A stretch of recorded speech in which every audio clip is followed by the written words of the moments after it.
those NASCAR tickets that we're giving away. Yeah. Can we just get into it now? Or do you want to? Do you want to save this for later? Let's do the NASCAR thing. I'm not talking about NASCAR. I'm talking about me. Do you want me to start now or later? Why don't you start Once now? I get going, then I can maybe calm down. Okay. Why don't you go ahead then? Let me run you through some scores last night. Okay. Brock Ehlers, 25 points. You adding this up? Yeah. Jesse Barker, 12 points. Okay. Hunter Hicks, 8 points. Chandler Anderson, 4 points. Dylan Masson, 8 points. Spencer Burley, 1 point. Seth Davis, 4 points. 62. Yeah. Uh-huh. Green River had 36 points. 62, 30, what? 62, Wow. 36. Yeah, and Evanston might get the loss out of this. How does that work out? You win by 26, but you lose? Yeah. Yep. Yeah, apparently someone played too many quarters in Evanston. Josh Rudder did not play, notably not mentioned on the stat sheet. He was in a walking boot in his right foot on a walking boot. And I don't know. I would guess it's probably has something to do with his ankle that's been bothering him for pretty much the whole season to some extent. He's been playing on it, but and I don't know if there was any moment where it may have gotten worse or it just wasn't feeling good and he had to get the boot in. I had no idea if he's out for an extended time, short-term thing. No idea. But he didn't play, and that messes some things up when it comes to the varsity roster as far as who plays post. Right. Spencer Burley's they've been playing a lot of small ball and I say it relatively speaking. It's high school, so when you have a 6'4" wing, you're not that small. But relatively speaking, they've been playing a lot of just going back a few games. Spencer at the essential 5, putting Seth Davis in at the 4, maybe. Just running basically 4 guards and one undersized post, but a very good post player defensively in a lot of other ways than Spencer. But when you lose Rudder for all those minutes, that kind of messes some things up. And Chandler Anderson, as we mentioned, played by far the most he's played of varsity in his career so far. He's just a sophomore. Hayden Crofts played more. And where that really messed things up is there's still the JV and sophomore games before that, and apparently combined, you're allowed 6 quarters of play. And that's just an appearance in a quarter counts as an a appearance quarter. Exactly. Yeah. And through those 3 games, apparently someone exceeded those 6 quarters in the varsity game and played a 7th. And so this was right after the game. I'm up in the booth. I don't know any of this is going on necessarily. I do remember a point when Chandler Anderson at the beginning of the 4th was trying to check in, couldn't. And then the next dead ball player was taken out, and that may have been the moment of, if it was in fact just those 30 seconds, that would have been the moment where this complaint is coming from. That's what I saw. I don't know. I don't know if there was more involved with it as far as if they were already over before that point. I don't know. So I can't say anything definitively there. But what I can tell you is that Evanston beat Green River on the court last night. By 26 points. By 26 points. And if there's a ruling coming down from the state today whether or not this is a forfeit, so we'll find that out we'll probably find that out before the game that happens tonight against Rock Springs. And if that's the case, then Green River will win their first conference game in the 2010 decade by way of a 26-point loss forfeit. We obviously don't want to take the time to get into a discussion about the rule book, but that rule to me seems ridiculous. We were talking about it off air beforehand. The only advantage it would give as far as a competitive one would be in the JV and sophomore games. Right. If you had varsity kids playing extra quarters down there. And playing extra time in varsity, if anything's going to hurt you for the game that actually counts in the conference standings, gets your school a seed in the tournament, since there are no JV and sophomore state tournaments. That would all it's doing is adding more fatigue.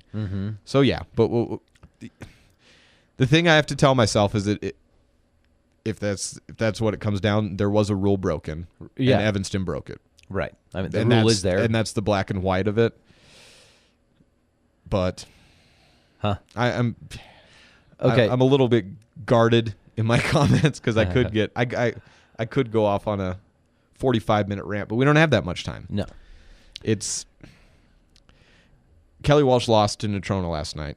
Which is it helps the Red Devils a lot. Natrona owns the Peach Basket Classic, Oil Town, Windy City, Capital City without the capital building rivalry for the year. They sweep them 2-0. Wow. Puts Kelly Walsh at 4-2 in conference, and if this were to stand, Evanston would be at 4-2, playing 4-1 Rock Springs tonight. If the win stands. If the win would stand of Evanston, they would be at 4-2 in a tie for second with a chance to go into a tie for first at the end of this night. And if the loss happens, or if the forfeit is ruled, that's what the case is, then Evanston goes to 3-3. And all I can say is, I'm not the coach. These coaches are nice people. If I was the coach, I'd say I'd hope Green River would not face Evanston again come tournament time. Because there might be some... There was a lot of players that were seeing their first varsity time last night. In other words, Evanston took it easy. Evanston was not trying to run up the score. Brock Ehlers had 21 in the first half. 20 in the first half. 20 in the first half. 5 in the second. 5 in the second half. And, Red Devils let up. Yeah, it was a merciful 26-point victory. Absolutely. As it should be. You know, that happens. Ooh. You know, in Green River, once again, I said, if this is the ruling, then Evanston broke a rule. Right. And Green River has every right to challenge it and get that conference win, which would put them at 1-5. And projecting forward, that would most likely be... Green River looked to have regressed some from the last time I saw them last night. Playing last night to the last time I saw them play Evanston, they didn't look as sharp or... They didn't look very good last night, and the first time I saw them play, I thought, I could see they're still very young kids, sophomores and freshmen, and that's going to happen. I think last night was more of an off night than and they might have been more on against Evanston the first time they played. They're not going to beat the Red Devils, though. Okay. In a straight-up contest of where, come tournament time, where there's no 6-quarter rule in effect because there's no JV game. Right. Okay, so that's the situation for the boys. That's the situation for the boys. On the girls' side, it was I got to remember there was a lot of good things that did happen. And that game itself, had fun calling that game, and then I find out afterwards as I'm walking out, oh, wait, what? What's being discussed? The girls' game was awesome. It was awesome, and it was terrifying. And Coach Fessler gets his first home conference win. He's already got his first win, got his first home win, and now he gets his first home conference win. And as he mentioned, I'm 2-0 at home, trying to go 3-0 tonight at home. 49-47, and the halftime score was 25-12. First possession of the third quarter, it's 28-12. Brene comes out, hits a three. Our girls are rolling. They're not letting up. Green River comes out in the second half, and I said it at halftime. They're going to come out and press because they need to make up a deficit. Right. And they did, and it worked again. And that 16% from three-point shooting team, all of a sudden in the second half hit. In the third quarter, Taylor hit 1, Chelsea Mays hit 2, Andrew Dewey hit 1, and in the fourth quarter, Mallory Seymour hit another one, and that 3-point made it 2 points. It was 47-45. Gets another shot to go in. It's 47-47 with 10 seconds to go. Evanston has the ball. Inbound goes to Brene, and talking to Coach Fessler afterwards in the postgame, he's saying, I'm thinking at this point we need to call a timeout, reset. But he says, I see Brene streaking up the near sideline. I think, okay, let's let this go. She goes all the way in, up on the left side for a layup, heavily contested. It was from a ways out because there was players standing in her way. Yeah. Misses it. On the other side, Haley Barker goes up, gets the rebound, misses the shot, gets fouled, hacked from behind, and with 0.50 seconds left, she has 2 free throws in a tie game. Wow. And hits both of them. Clutch. And she gets a lot of credit for hitting the 2 free throws, which is well due. But Haley's never going to be the biggest player out on the court, and is always just going to be undersized when fighting for rebounds. I thought even bigger was getting that offensive board on the miss, just being right in position, boxing out because she was in front of her man, getting it a shot up, and then, of course, they hitting the free throws. But the way that finished. And that's an interesting decision by Coach Fessler to let it play out. Hey, we got an advantage. I have my senior out there. Let it play out. Let's go. Yeah. Yeah. That's gutsy. A lot of coaches would call timeout right as soon as you get it across. Yeah. And he just said, yeah, it's just a feel move. It sounds like just let's see where this goes. I saw her streaking. Let's see how this plays out. Opportunities open. Let's see what happens. And I like that. Yeah. It's when you have players, the delay offense, and look, I'm not a coach, but I always think that the players from all levels, I'm always wondering when they wait, and then don't start driving until 3 seconds left or whatever. I always feel like that's about 2-3 seconds too late. Right. Because it seems like it always ends up being this awful shot. And I like the idea of just you have 10 seconds to get it down the court. And once she had the advantage, just letting her go, seeing that she has a lane, it's going to be tough. But I love that. It was good non-coaching last night on that call of just let's see what we've done. Yeah, my senior's got it in her hands. Yeah. She's athletic. Yeah. Let's see what we can do. Yeah, that's good. So should we talk? Let's talk some Rich. What happened last night? I am very interested in this because the girls are playing tonight, right? And the boys were playing last night. The boys played last night against St. Joseph. Jayhawks came in at 14-2 overall this season, number 2 in 1A in scoring offense. For those of you wondering at home, that is good. That is good. Yeah. They average better than 70 points a game.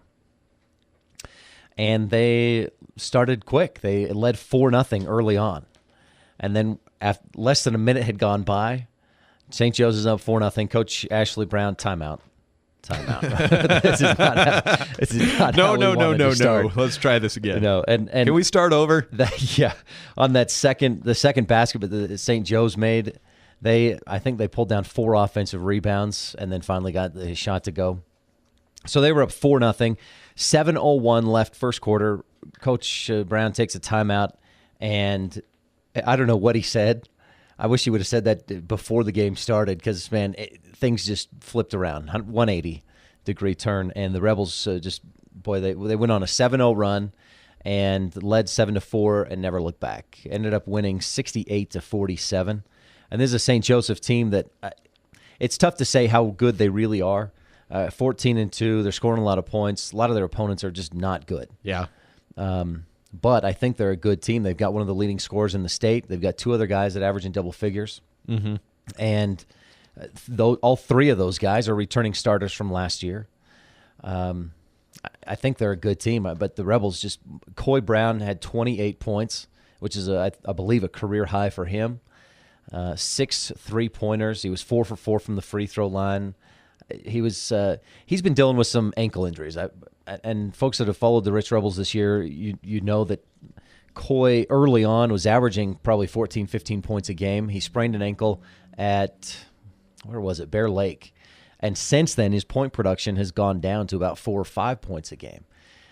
Last night, though, I hope, knock on wood, cross your fingers, I think it looked like he's back. He was aggressive. His legs were underneath him again. His shot was more accurate. He looked more confident. He's driving and dishing. He was very good last night. It was fun to watch. And so Mitch Jarman did his regular thing, 14 points, hit 3 threes. And it was a fun game. Good win for the Rebels. You mentioned whatever Coach Brown said, working. Mm-hmm. Yeah.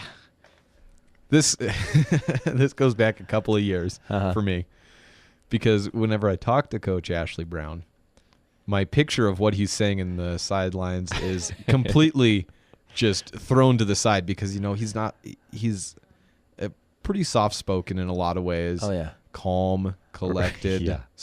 Pretty cerebral really for a small time coach. I like a small town coach. Coaching football and basketball, he really, I think, outthinks his opponents a lot of times and isn't worried if they're thinking about him because he's like, well, whatever I've come up with, we're going to go out and beat it. Yeah. But inside, I always think of that maybe he's more of a Patches O'Houlihan talking to his kids, just the way they play. I don't know. If you can dodge a wrench, you can dodge a ball. You got to get angry. You got to get mean. Yeah, I just like, because every time I talk to him, he's like, oh, yeah, this. But I just like thinking in the side. No, different. Patches O'Houlihan. Rip Torn? No. The actor? Rip Torn. I've heard of Rip Torn. Yeah. The movie Dodgeball. Oh, yeah, I haven't with seen Vince it. Vaughn. Yeah, well. you want to see what I imagine Coach Brown talking inside the huddle. So you think he takes on a different persona? Oh, yeah. In the Oh, huddle. yeah. Yeah. Mm-hmm. Yeah. Yep. I've seen him fired up, like really fired up like that a couple times, maybe. Mm-hmm. And I think it was just a matter of my guess in all my dealings with him is that last night he called that timeout and he probably said something like, "Do you guys want to lose this game? Because that's where you're going. If you want to win, start boxing out. Play the game like we've taught you, like you've practiced. Let's win." Then he went to his left and spit into the spittoon. Yeah, yeah. It's so fun to the Rebels. This team when they're boxing out, when they're doing all those fundamentals, they're a very good team, and I think there's probably 4 or 5 teams in 1A that could win the state tournament, maybe even 6, and I think the Rebels are one of them if they're playing their best. Mm-hmm. Well, you want to take a break and then talk about our games coming up tonight? We each have I have a set. Well, I have a pair. A pair. You have just one. You have King High. King High? Yeah, it's a good high card, but it's still just one. Okay. Yeah, well, let's do that. Okay. They're about as good as it gets this side of the Penguins down south. Yeah, there's the Penguich, as you call them, the Penguins. They are the Penguins. They can say they aren't the Penguins. You're Penguich, you're the Penguins. Most others call them the Bobcats. Incorrectly. Incorrectly, yeah. Mistakenly call them. There's not many things that get me to write a letter to my congressman, but this is one of them. Catch My Local Sports Mondays, Wednesdays, and Fridays at 10:30 a.m.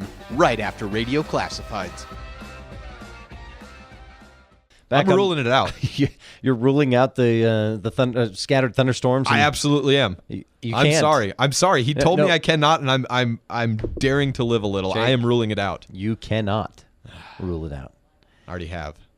All right, come and find me, weatherman. Jake, February 22nd, is that a week and a half? Is that Daytona?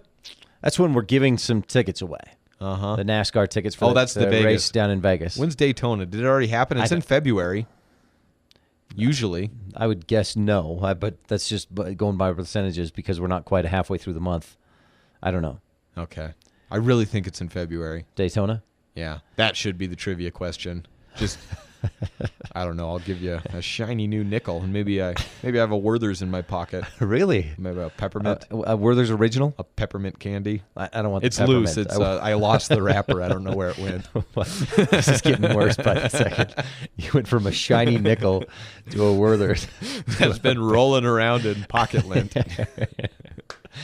All right. So the race is actually March 5th. We'll give the tickets away February Vegas? 22nd. Yes. Yeah, but Daytona's in February. Yeah, then. but I don't know why you're talking about Daytona. Because it's the Super Bowl in NASCAR. That's why, Ryan. Speaking of NASCAR, what does NASCAR stand for? You know NASCAR is an acronym? Yeah, I do. NASCAR. And I do know the answer, but I'm not allowed to tell you, Ryan. No, don't tell me. All I know is that Dale's going to go and win Daytona. Okay. Roll Tide. If you want to qualify to win the tickets that we'll give away on February 22nd, call 789-8116. That's 789-8116. Tell Kayleen what NASCAR stands for, what the acronym is. And if you want to call in and try to convince me why one of those Bush boys is going to win Daytona, well, then call in and I'll tell you why you're wrong. Okay. That's Jake's invitation. You can also answer the question, too, because if you have an opinion on that, you probably know what NASCAR stands for. 789-8116. No Gordon. No? No. The Rainbow Warrior rode off into the sunset. Huh. First year of my conscious sports watching life that Jeff Gordon will not be a racer. Is that sad for you? You know, it is a little because, and here's why. You know what his nickname is, other than the Rainbow Warrior, when I was growing up? The Kid. The Kid, huh? The Kid is no longer racing. He retired due to, he's getting older. The reaction time's not there. He's made a lot of money. Yeah, that's a little concerning for me. So does that make you feel old, or what's concerning? Well, no. The Kid is... The Kid's no longer the Kid, which means I'm definitely no longer the kid that I was watching. Yeah, I was actually the biggest thing that Jeff Gordon ever did that disappointed me was going away from DuPont as the main color. The Coating. red and yellow. Yeah, and- when he went to the Pepsi car, I didn't like that because that has to be the greatest NASCAR paint job. That has to be the best ever.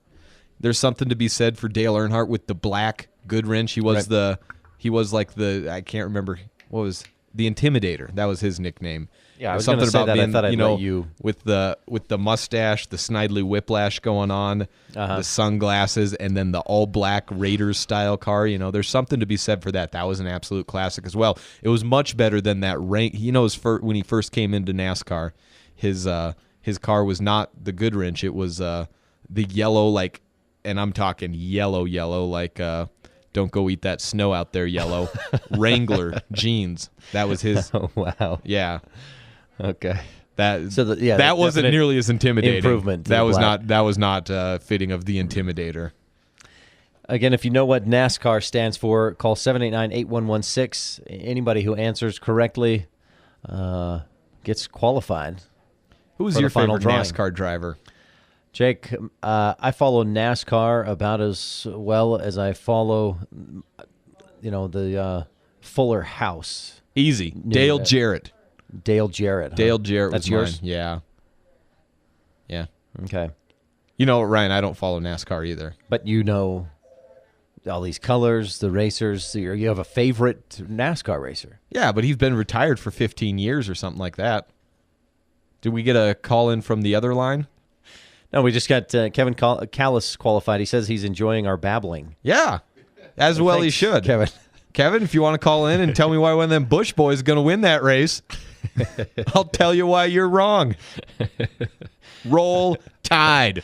What does NASCAR stand for? We'll keep that line open for another minute or so, and then we've got to get back to what's happening this evening in local sports.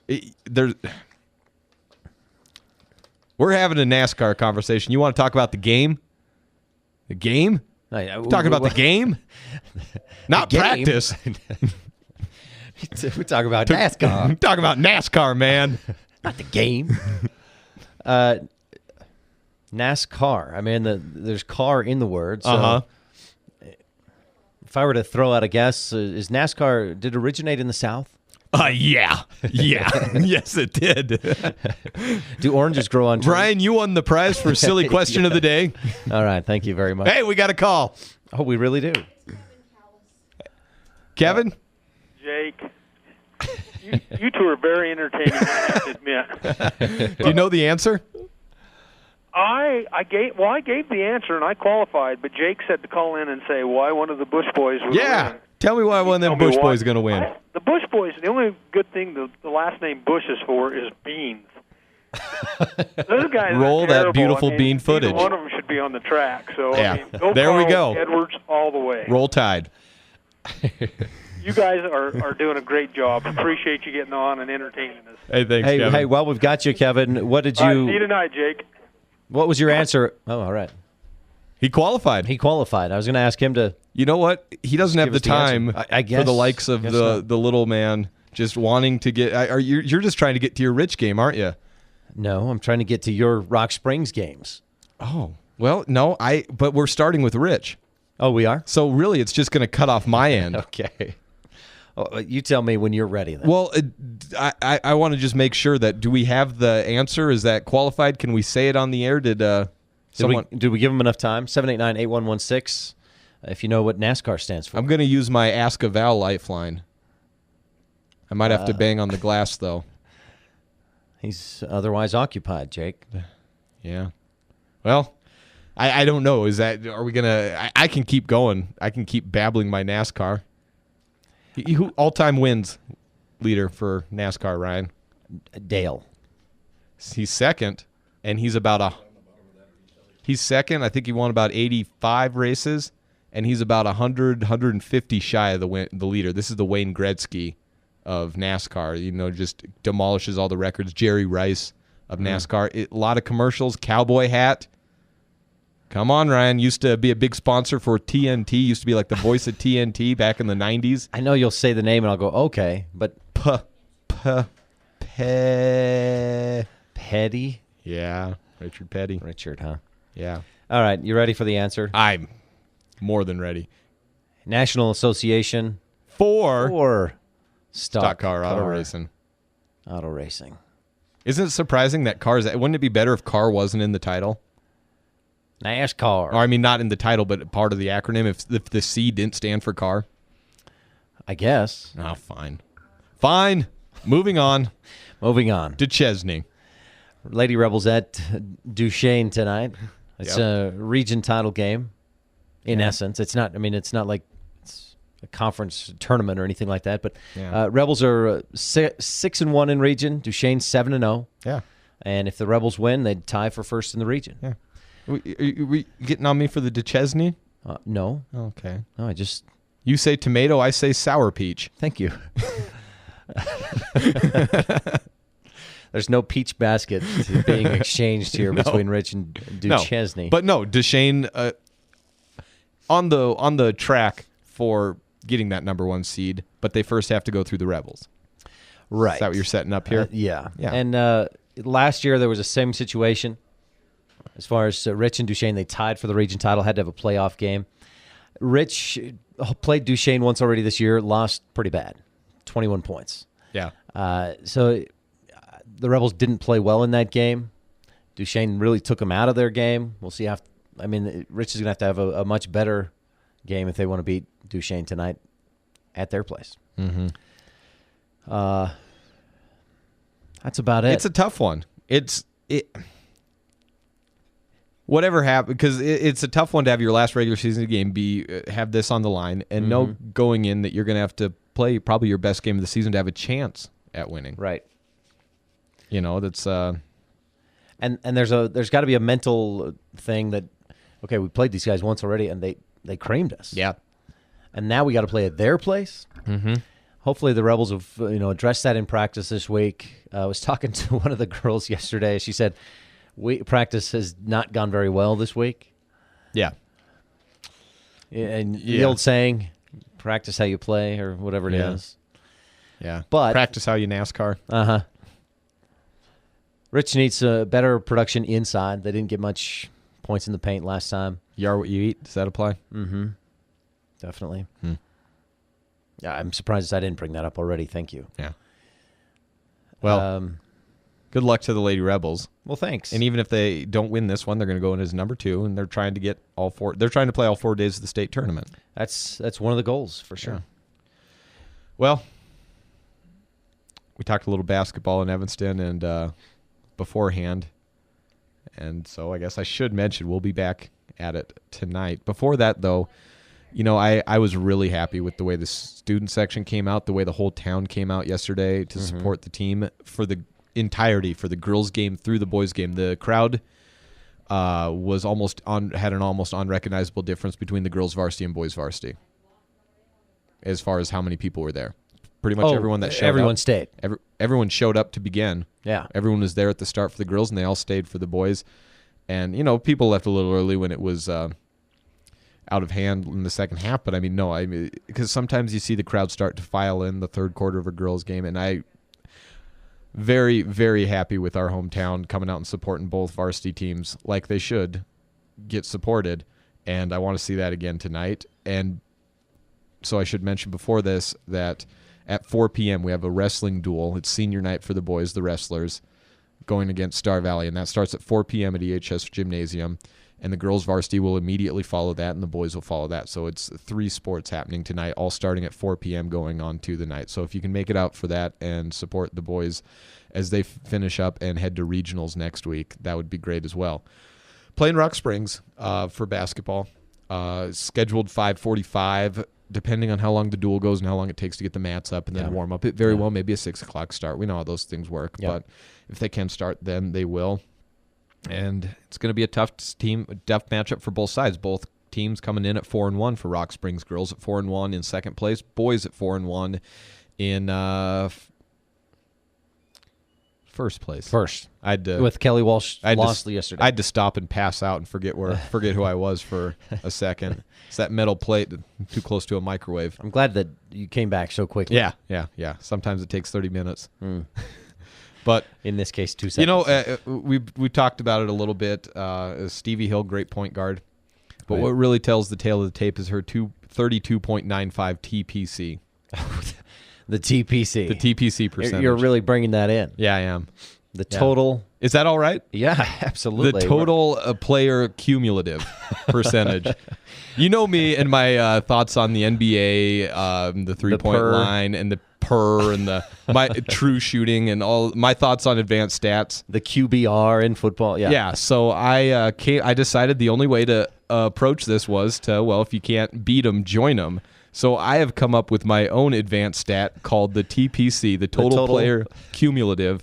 And would you like to know the formula, Ryan? Yes, I would like to know the formula for the total. This is how you know it matters. It involves everything, and it involves addition. A little bit of division. Now I know it's totally legit. It takes points, plus rebounds, plus assists, plus steals, plus blocks, plus the mean of fouls and turnovers. The mean of fouls and turnovers. Yeah. So remind us, folks who don't remember that's the average. Geometry. The average of the average of how many turnovers, fouls. So TPC, we call it. It's a working title, total player cumulative, but it's not going anywhere because it has a second name, Ryan, which is total pile of crap. So what's Stevie Hill's TPC? 32.95, Ryan. The only player with a higher TPC is Emery Wagstaff on the court tonight. And as the tale of the TPC goes. So goes the game. Yeah. Here's the interesting thing, that those two their TPC is higher than minutes in a game. And being the experts on TPC that we are, we know that's good. That's very good. Yeah. If you are above 32, then that's good. Oh, yeah. Yeah. The TPC percentage. It's an excellent TPC Total player cumulative percentage. Right. There's no percentage involved in any of this outside of the name. Does that help? Which is why the second acronym's a little more apt. All right. Yeah. Does that help in predicting who wins tonight? No. Well, I mean, yes. Absolutely. It's going to be a tight game. That's what the TPC says. Okay. It's going to be within 3 points. Wow. One way or another. At Rock Springs, the Tigers won by 4. And they should have lost. Green River gave... Well, let me qualify that. They absolutely won the game. Green River. Rock Springs. Yeah. They won with the last 40 seconds. Evanston was anemic offensively in the fourth. Okay. That's what I mean by that. It wasn't, Ryan, we always like to ask the question, did they win it or did they lose it? Right. Did they give it away? The ultimate ESPN question. Mm-hmm. Yeah, no. Rock Springs won the game, but it was Evanston had control of it throughout. Evanston struggled against the press from Green River last night. Yeah, in stretches, and then they did improve against it, and Green River's shooting. But yeah, press is always going to be a problem. I saw Rock Springs play a couple of times this year. I know their press is good. At least it was early in the season. They really didn't struggle against Rock Springs' version of the press compared to how some other teams have gone out and attacked them. They were much better in handling it. Evanston was very good defensively in that first game, too. I think it was 18-17 at halftime. Oh, wow. That's... If it's 35-32 with 40 seconds left in regulation, it's been a defensive game. Right. Yeah. Boys, sorry to push you along. Is that... No, that's actually, you're keeping me on track, actually. Here's the downside of this game tonight, because this should be a game of two teams battling for conference supremacy of trying to still get that number one seed. Now, the outcome of today's this is disregarding all of that.